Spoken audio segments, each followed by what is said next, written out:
حضرت نفیسہ بنت منیحہ رضی اللہ تعالی عنہا۔ حضرت نفیسہ رضی اللہ تعالی عنہا بنت منیحہ نے بعض روایتوں میں ان کا نام نفیسہ بنت امیہ بھی آتا ہے، لیکن صحیح بنت منیحہ ہی ہے۔ وہ فتح مکہ کے بعد اسلام لائی ہیں۔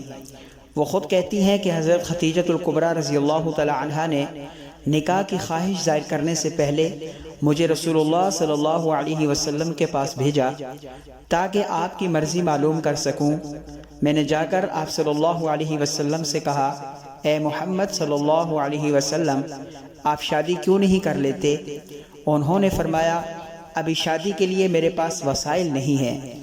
میں نے کہا، آپ کو ایسی جگہ شادی کرنے کے لیے دعوت دے رہی ہوں جہاں حسب نسب، دولت و جمال اور ذہانت و فراست سب کچھ موجود ہے، کیا آپ اسے قبول فرمائیں گے؟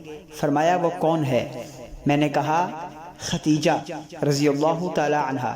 فرمایا، میری ان سے شادی کیسے ہو سکتی ہے؟ میں نے کہا، اسے آپ میرے اوپر چھوڑ دیں۔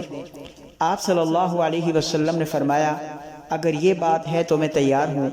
پھر دونوں طرف سے بزرگوں کی رضامندی سے حضرت ختیجہ الکبریٰ رضی اللہ تعالی عنہا رسول اللہ صلی اللہ علیہ وسلم کے عقد نکاح میں آ گئی۔ اس طرح حضرت نفیسہ رضی اللہ تعالی عنہا نے یہ پیغام رسانی کے فرائض سر انجام دیے۔